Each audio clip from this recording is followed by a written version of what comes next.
Hello everyone, मैं doctor Ramji Dwivedi आप सभी का स्वागत करता हूं। आज आपके लिए नया विषय लेकर आया हूं जिसका टॉपिक है मुग़ल साम्राज्य का पतन और उसके पतन के लिए उत्तरदायी कारण। आप सभी को पता होगा कि औरंगजेब की मृत्यु के बाद मुग़ल साम्राज्य का शीघ्र पतन अग्रसर हुआ और आगामी कुछ वर्षों में मुग़ल साम्राज्य की कमजोरियां सभी को परिलक्षित होने लगी। इस कड़ी में जब आप देखेंगे कि औरंगजेब की मृत्यु के बाद उसके उत्तराधिकार का युद्ध हुआ तो उसके 3 जीवित पुत्रों में इसके लिए संघर्ष प्राप्त हुआ। इन 3 जीवित पुत्रों में सबसे बड़ा शहज़ादा मुअज्जम था जिसे शाह आलम की उपाधि प्राप्त थी। उसके बाद शहज़ादा आज़म और शहज़ादा कामबख्श इस सिंहासन की सत्ता के लिए उत्तराधिकार के युद्ध में कूद पड़े। शाह आलम जमरूद में, शहज़ादा आज़म अहमदनगर के निकट और कामबख्श बीजापुर में महत्वपूर्ण पद पर काबिज थे।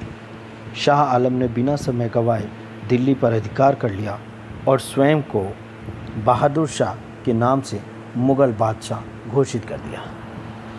उसके पुत्र अजीम उस शान ने अपने पिता की आज्ञा से आगरा पर अधिकार कर लिया। देखेंगे कि जून 1707 ईस्वी में बहादुर शाह भी आगरा पहुंच गया। इस प्रकार आरंभ में बहादुर शाह के अधिकार में मुग़लों की राजधानी और उनका शाही खजाना, उसके महत्वपूर्ण प्रदेश उसके अधिकार क्षेत्र में आ चुके थे। वहीं आजम भी चुप नहीं बैठा हुआ था। आजम ने दक्षिण भारत में अपने को मुग़ल बादशाह घोषित कर दिया था और आगरा की ओर प्रस्थान कर चुका था। उसका पुत्र बीदर वक्त अहमदाबाद में शीघ्र आगरा पहुंच चुका था, परंतु किसी कारणवश आजम ने उसे आगरा की ओर बढ़ने का आदेश नहीं दिया, जिससे आगरा में बहादुर शाह की हुकूमत और मजबूत होती चली गई।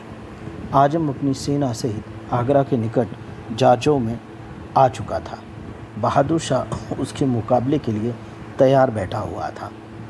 बहादुर शाह ने अपने पिता की इच्छा अनुसार साम्राज्य को बांटने का प्रस्ताव रखा, किंतु आजम ने उसे अस्वीकार कर दिया और युद्ध का दोष उसके सिर मढ़ा जाने लगा। 18 जून 1707 ईस्वी को उत्तराधिकार के युद्ध में दोनों शहजादों में युद्ध हुआ, जिसमें आजम शाह की पराजय हुई और वह युद्ध में मारा गया।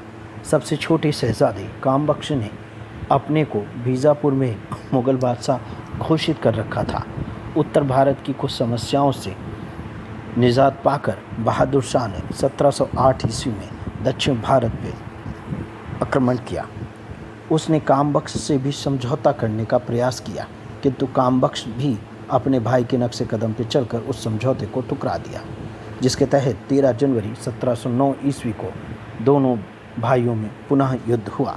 कामबख्श की यहाँ पराजय हुई और वह गंभीर रूप से घायल हो गया और उसी अवस्था में उसकी मृत्यु हो गई। अब दोनों चुनौतियों को समाप्त कर मुग़ल साम्राज्य का एक छत्र बादशाह बना बहादुर शाह। बहादुर शाह जब बादशाह बना तो उस समय उसकी आयु 60 वर्ष से अधिक थी। उसने किसी नवीन नीति को प्रतिपादित करने की अपेक्षा अपने पहले के शासन को दुरुस्त करने का कार्य किया।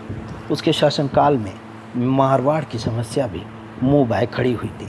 जैसा कि आपको पता है कि मारवाड़ में उस समय दुर्गादास और अजीत सिंह ने विद्रोह किया हुआ था, किंतु 1708 ईस्वी में उन्होंने मुग़ल आधिपत्य स्वीकार कर लिया था। बहादुर शाह धार्मिक दृष्टि से औरंगजेब की तुलना में काफ़ी उदार था और वह यह विचार रखता था कि उदारता उसके साम्राज्य को स्थायित्व प्रदान कर सकती है।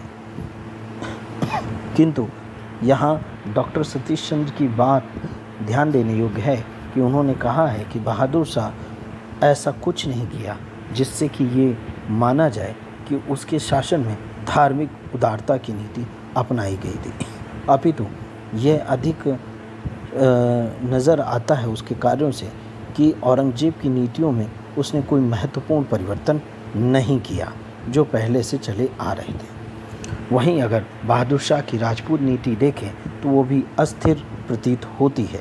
औरंगजेब की भांति उसने भी अपने अधिकार में उनको बनाए रखने की चेष्टा की, किंतु इन सभी में वह असफल रहा। तत्कालीन राजपूत राज्य जैसे उदयपुर के राजा अमर सिंह, मारवाड़ के राजा अजीत सिंह और अंबर जयपुर के राजा जयसिंह, जिन्हें शहजादा आजम ने सवाई मिर्ज़ा राजा जयसिंह की उपाधि प्रदान की थी, से संबंध अस्थिर प्रकृति के मौजूद थे। आरंभ में अजीत सिंह और जयसिंह ने उसके विरुद्ध विद्रोह किया, किंतु बहादुर शाह ने जोधपुर और अंबर को अपने प्रत्यक्ष शासन में ले लिया। परंतु जब वह कामबख्श से युद्ध करने में दक्षिण भारत में व्यस्त था, तो उसी समय अजीत सिंह और जयसिंह ने अमर सिंह के साथ मिलकर मुगलों के विरुद्ध पुनः युद्ध प्रारंभ कर दिया था। वहीं अगर सिखों का विद्रोह देखें तो बंदा बैरागी इनके लिए नया सिरदर्द बना हुआ था। बहादुर शाह ने उस समय राजपूतों से समझौता कर लिया और अजीत सिंह और जयसिंह को उनके राजधानियां जोधपुर और अंबर को वापस कर दी थी। और यहीं पर देखने वाली बात यह है कि गुरु गोविंद सिंह के उत्तराधिकार के युद्ध बहादुर शाह का साथ दिया था। इस कारण बहादुर शाह को सिख विद्रोह की कोई आशंका न थी। परंतु गुरु गोविंद सिंह की मृत्यु के प्रायः 1.5 वर्ष बाद ही पूर्वी पंजाब में सिखों का विद्रोह शुरू हो गया था और इस विद्रोह के प्रमुख नेता बंदा बैरागी थे। बंदा बैरागी एक योग्य सेनापतित्व गुण से सराबोर थे और उनमें गुरु गोविंद सिंह के लिए विशेष आस्था थी। उन्होंने अपने को सच्चा बादशाह घोषित किया। इसके साथ ही स्वयं की टकसाल भी चलाई और एक स्वतंत्र सिख राज्य की स्थापना का प्रयत्न किया। बहादुर शाह ने सिखों के विद्रोह को दबाने हेतु राजपूतों की तुलना में अधिक महत्वपूर्ण तत्परता दिखाई। उसने उस विद्रोह को दबाने के आदेश पर अपने अधिकारियों को दिए और कहा कि स्वयं वो उपस्थित रहेगा पंजाब में और इस विद्रोह को समाप्त करने का कूच की जाए। बंदा बैरागी जब पकड़े गए तो उन्होंने पकड़े जाने से पूर्व गोरिल्ला युद्ध पद्धति से मुगलों को काफ़ी परेशान कर रखा था। वहीं मराठों के प्रति भी इनकी नीति अस्थिर थी। आप देखेंगे कि किस प्रकार जुल्फ़िकार खां के परामर्श पर आजम शाह ने संभाजी के पुत्र साहू को मुग़ल छावनी से जाने का अवसर दिया। उसका सोचना था कि साहूकार के जाने से महाराष्ट्र में गृह युद्ध छिड़ जाएगा और उस समय जो शासिका के रूप में ताराबाई शिवाजी द्वितीय को मराठा छत्रपति घोषित कर दिए थे, उनमें आपसी द्वंद्व उत्पन्न होगा। 1708 ईस्वी में साहू ने अपने को मराठा छत्रपति घोषित कर दिया और ताराबाई के साथ उनका युद्ध हुआ, जिसमें ताराबाई पराजित हो गई और बहादुर शाह का जो झुकाव था वो साहू की तरफ ही था। दोनों के पक्षों में सरदेश मुखी वसूलने का अधिकार और चौथ के अधिकार को लेकर के समझौता नहीं बन पाया और यहाँ पे मराठों की समस्या जस की तस बनी रही। मराठी मुग़ल सीमाओं पर अतिक्रमण और आक्रमण करते रहे, जिससे एक गर्व परंपरा का शुभारंभ हुआ। साहू ने मुग़ल आधिपत्य को आरंभ में तो स्वीकार कर लिया, किंतु बहादुर शाह ने स्पष्ट उसे चौथ और सरदेशमुखी वसूल करने के अधिकार को स्वीकार नहीं किया, जिससे उसके सरदारों ने मुग़लों के अधीनस्थ शासकों की सीमाओं पर आक्रमण करने की गलत परिपाटी को प्रारंभ कर दिया। इस प्रकार बहादुर शाह ने मराठों की भी समस्या को बहुत ज़्यादा हद तक नहीं संभाल पाए। बहादुर शाह की एक और गंभीर भूल थी। वो भूल कामबख्श की पराजय के पश्चात दक्षिण भारत की सूबेदारी जुल्फ़िकार खां को प्रदान करने की थी, जो मीर बख्शी के महत्वपूर्ण पद पर पहले ही आसीन था। एक अमीर को इतना बड़ा पद और उसके साथ ही दक्कन की सूबेदारी किसी की भी नीयत खराब कर सकती है। वहीं सबसे पहले जुल्फ़िकार खां ही वो व्यक्ति था जिसने 1708 में दक्कन को स्वतंत्र सूबे के रूप में सोचने का विचार रखा। फरवरी 1722 ईस्वी में बहादुर शाह की मृत्यु हुई और उसके द्वारा किए गए अपने प्रशासकीय कार्यों में अनभिज्ञता के कारण उसे शाही बेखबर की उपाधि से भी पुकारा जाता है। बहादुर शाह का अगर हम मूल्यांकन करें तो बहादुर शाह एक उदार शासक के रूप में माना जाता है और ये एक अंतिम मुग़ल बादशाह है जिसके लिए कुछ अच्छे शब्द कहे जा सकते हैं। उसने सभी अमीरों को संतुष्ट करने की नीति अपनाई। उसने सभी पक्षों के साथ मिलकर के शांतिपूर्ण सहअस्तित्व पर काम किया, किंतु उसे किसी भी योजना में सफलता प्राप्त नहीं हुई। बहादुर शाह के संबंध में कुछ महत्वपूर्ण तथ्य इस प्रकार हैं। बहादुर शाह ने औरंगजेब द्वारा लगाए गए जजिया कर को पुनः बंद कर दिया। बहादुर शाह ने सिखों के साथ मैत्रीपूर्ण संबंध स्थापित करने हेतु सिखों के 10वें गुरु श्री गुरु गोविंद साहिब को खिलत और उच्च मनसब प्रदान किया। इतिहासकार सर सिडनी ओवेन ने बहादुर शाह की मृत्यु पर कहा कि यह अंतिम मुग़ल सम्राट है जिसके संदर्भ में कुछ अच्छे शब्द कहे जा सकते हैं। इतिहासकार खफी खान ने कहा कि बादशाह राजकीय कार्यों में इतना अधिक लापरवाह था कि लोग उसे शाह बेखबर कहने लगे थे। बहादुर शाह की मृत्यु के बाद उसका पुत्र जहांदार शाह और उसके बाकी 3 पुत्रों में उत्तराधिकार का युद्ध फिर से प्रारंभ होता है। जहांदार शाह के अतिरिक्त उसके 3 पुत्र अजीम उस शान, रफ़ी उस शान और जमान शाह के बीच सिंहासन के लिए युद्ध होता है। असद खां के पुत्र जुल्फ़िकार खां की सहायता से जहांदार शाह इस उत्तराधिकार के युद्ध में विजय हुआ और 51 वर्ष की आयु में वह मुग़ल बादशाह बना। उसने असद खां को वकील ए मुतलक और जुल्फ़िकार खां को वज़ीर के महत्वपूर्ण पद पर नियुक्त किया। ये दोनों बाप बेटे ईरानी दल के प्रमुख अमीर नेता थे और ये अमीरों का जो अभिजात वर्ग था उसको प्रतिनिधित्व करते थे। जहांदार शाह मूर्ख और विलास प्रिय शासक सिद्ध हुआ।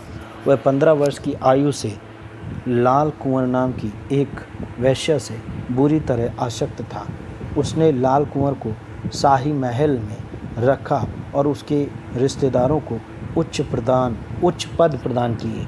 राज दरबार में उसने नाचने गाने का भी प्रबंध कर दिया था। उसके समय शाही खजाना खाली होता गया और सेना पर कोई विशेष ध्यान नहीं दिया गया, जिससे आर्थिक संकट काफ़ी बढ़ चुके थे।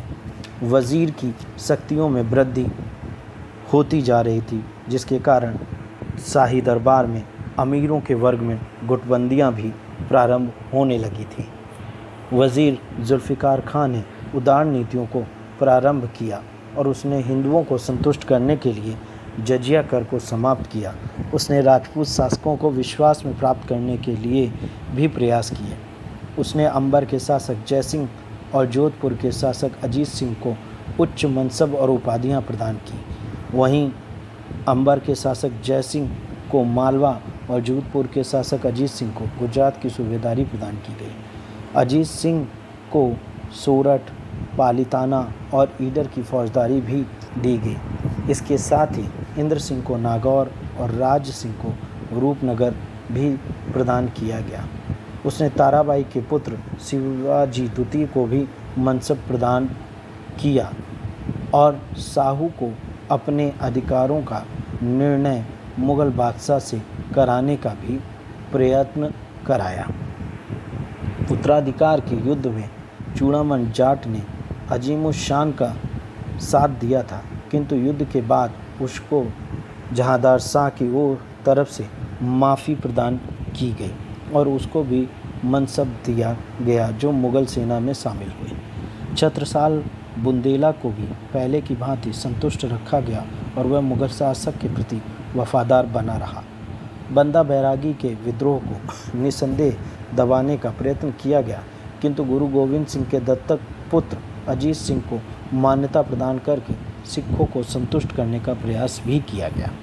जुल्फ़िकार खां ने कई नीतियों को अपना करके कई असंतुष्ट वर्गों को संतुष्ट करने का प्रयास किया और साम्राज्य के प्रति वफादार बनाए रखने का भी प्रयास किया, जो एक वज़ीर के लिए काफ़ी लाजमी है। किंतु उसकी शक्तियों में वृद्धि के कारण उसके विरोधी उससे काफ़ी ज़्यादा ईर्ष्या करने लगे थे। उसने अपने धाए भाई कोकल ताश के अधिकारों में भी वृद्धि की, जिसने दरबार में ऐसे व्यक्तियों के दल का गठन किया जिसका उद्देश्य था बादशाह की शक्ति बादशाह के हाथों में रहे। इसके अतिरिक्त दरबार के अमीरों का तुरानी गुट भी जुल्फ़िकार खां से ईर्ष्या करने लगा था। इस तुरानी गुट का नेतृत्व अगर कहें तो गाजी उद्दीन खां के पुत्र चिनकलिज खां, जिसे निज़ामुल मुल्क के नाम से भी जाना जाता है, उसने और मेन उसका भतीजा मोहम्मद आमीन कर रहे थे। फ़र्रुखशियर के विरुद्ध जहांदार शाह की पराजय का कारण जुल्फ़िकार खां के प्रति कोकल ताश का असहयोग और चिनकलिज खां और मोहम्मद अमीन का युद्ध में तटस्थ रहना था। जहांदार शाह प्रायः 10 माह ही शासक के रूप में रह सका।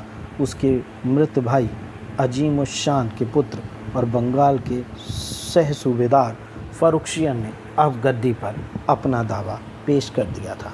फ़र्रुखशियर कोई योग्य व्यक्ति नहीं था, किंतु उसकी चालाकी और कूटनीति के कारण वह महत्वपूर्ण पद पर काबिज हुआ।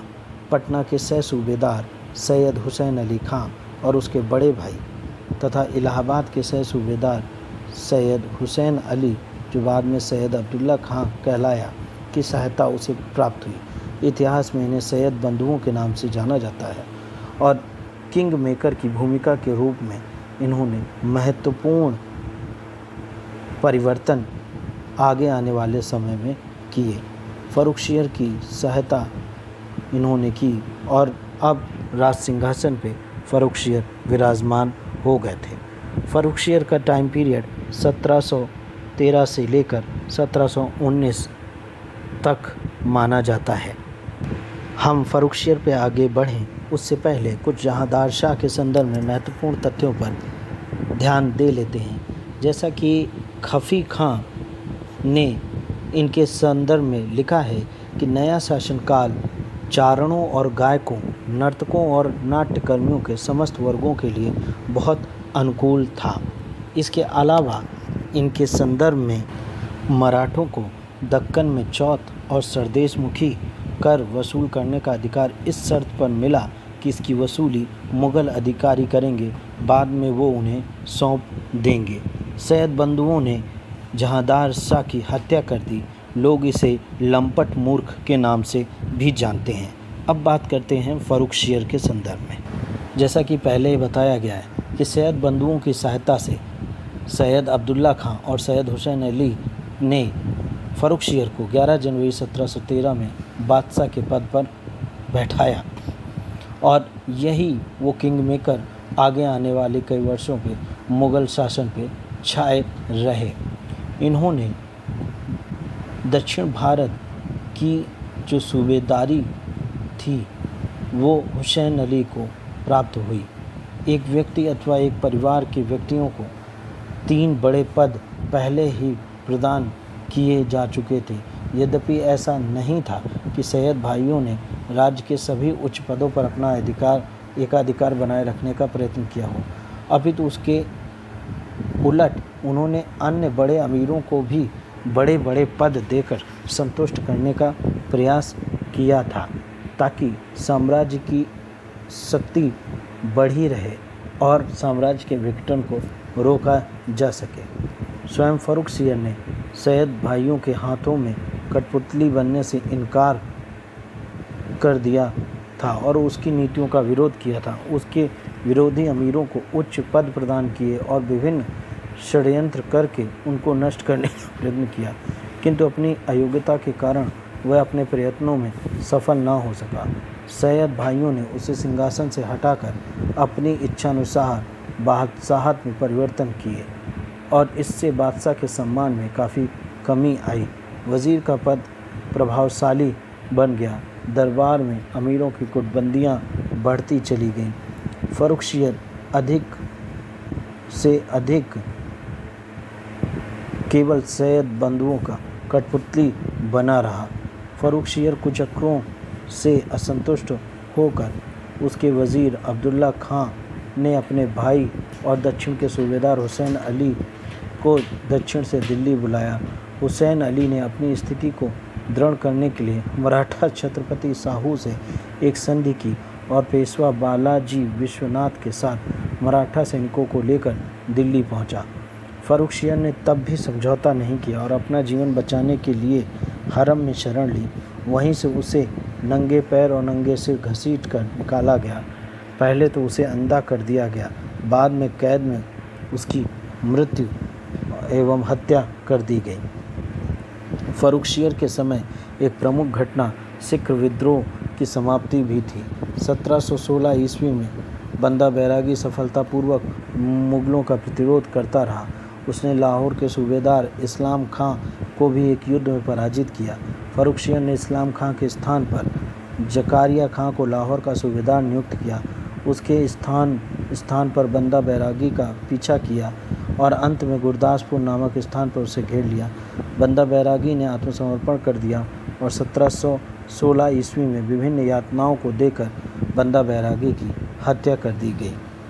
फ़र्रुखशियर के समय एक अन्य महत्वपूर्ण राजनीतिक घटना मुग़ल बादशाह और सैयद हुसैन अली की 1719 ईस्वी में छत्रपति साहू से संधि थी। इसके कारण मराठे प्रथम बार दिल्ली आए और दिल्ली की राजनीति की दुर्बलता को समझे। इसने भविष्य के इतिहास को प्रभावित किया।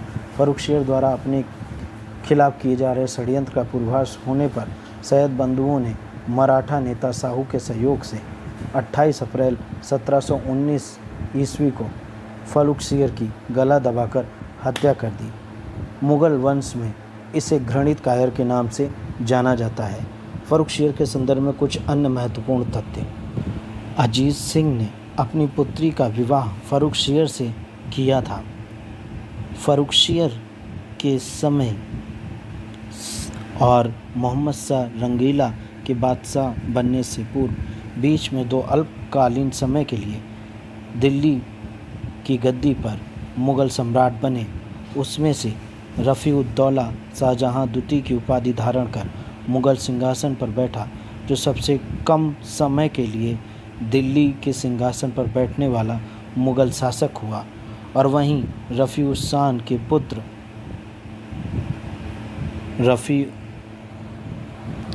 रफ़ी-उद-दर्जात 1719 में सैयद बंधुओं के सहायता से दिल्ली सत्ता पर बैठा और ये सबसे कम समय 3 माह तक शासन किया। इसकी मृत्यु क्षय रोग के कारण हुई और मुग़ल सम्राट ने सबसे कम समय तक शासक के रूप में ये सिद्ध हुआ।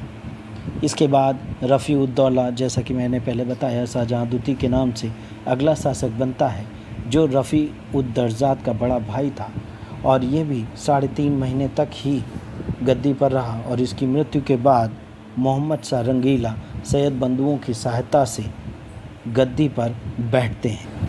1719 से लेकर 1748 तक मोहम्मद शाह रंगीला गद्दी पर बैठते हैं। इनका पूर्व मूल नाम रोशन अख्तर है, जो मोहम्मद शाह के नाम से 28 सितंबर 1719 में दोनों भाइयों की सहायता से दिल्ली में अपने पद पर आसीन होते हैं। अपनी अत्यधिक विलासितापूर्ण प्रवृत्ति के कारण रंगीला की उपाधि से विभूषित हुए। 1 वर्ष के भीतर ही ये सैयद बंधुओं से ऊब गए थे और षड्यंत्र में उनकी हत्या करवा दी गई। इस षड्यंत्र के जो प्रमुख लीडर थे वो हिंदुस्तानी दल के नेता चिनकलिज खां थे, जिन्होंने निज़ामुल मुल्क के रूप में जाना जाता है। बात करते हैं इन सैयद बंधुओं के पतन के संदर्भ में। सैयद बंधु भाइयों का पतन अगर देखें तो मोहम्मद शाह के सिंहासन पे बैठने के 1 वर्ष के बाद ही प्रारंभ हो गया था। इनकी शक्ति से पहले से ही कई गुट इनसे परेशान थे और तुरानी दल के नेता चिनकलिज खां ने इस दल का नेतृत्व किया। एक दिन हुसैन अली खां को छुरे से हत्या कर दी गई। जैसी ही ये सूचना सैयद अब्दुल्ला खां को प्राप्त हुई, उसने शाही परिवार के एक शहजादे इब्राहिम को दिल्ली में बादशाह घोषित कर दिया। मोहम्मद शाह रंगीला की शाही सेना के साथ उत्तर भारत की ओर बढ़ा और उसने आगरा के निकट एक स्थान पर सैयद अब्दुल्ला को बुलाया और वहां उन दोनों का युद्ध हुआ। इसमें सैयद अब्दुल्ला पराजित हुआ। इब्राहिम और अब्दुल्ला को कैद कर लिया गया। यह घटना लगभग 1720 ईस्वी की है। 2 वर्ष के बाद अब्दुल्ला खां को जहर देकर मार दिया गया। इस प्रकार दोनों भाइयों का पतन अग्रसर हुआ। बात करते हैं मोहम्मद शाह रंगीला के कुछ महत्वपूर्ण बिंदुओं पे। तो मोहम्मद शाह रंगीला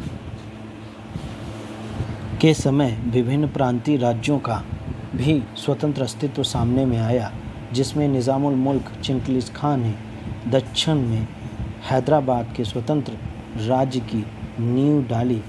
वहीं 1724 ईस्वी में इन्होंने पूर्णतः दरबार के षड्यंत्रों से पीछा छुड़ाकर दक्षिण भारत में ही स्वयं को समेट लिया।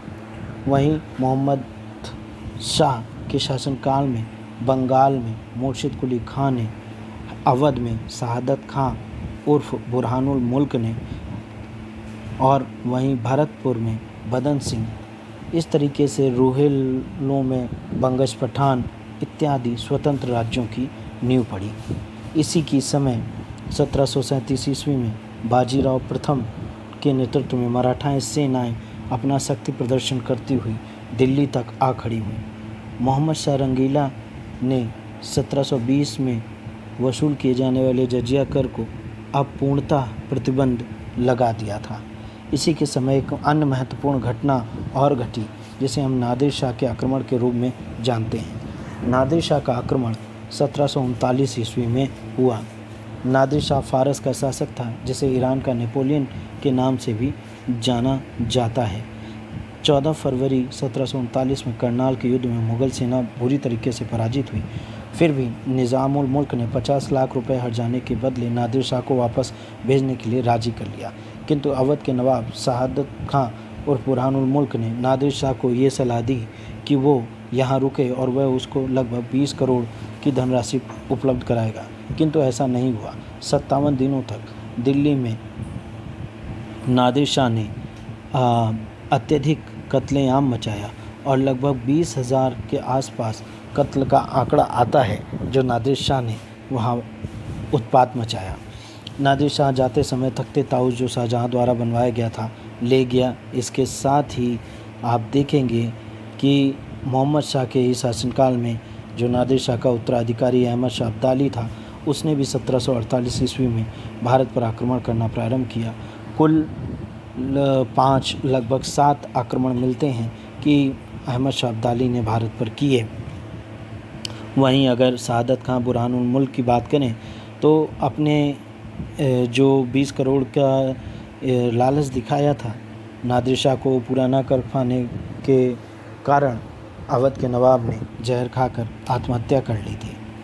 वहीं अहमद शाह अब्दाली के सैनिकों ने 1748 में पंजाब पर आक्रमण किया, जो असफल रहा, और पुनः 1749 में पंजाब पर आक्रमण कर वहां के सूबेदार को पराजित कर दिया।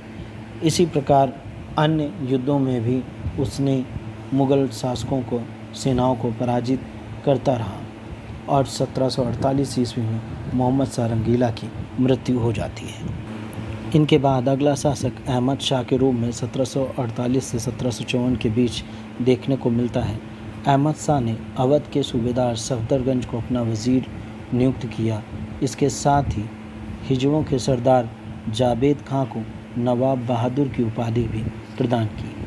अहमद शाह के समय ही अहमद शाह अब्दाली का आक्रमण भारत पे हुआ और अब्दाली ने भारत पर अपना अंतिम आक्रमण 1767 ईस्वी में किया।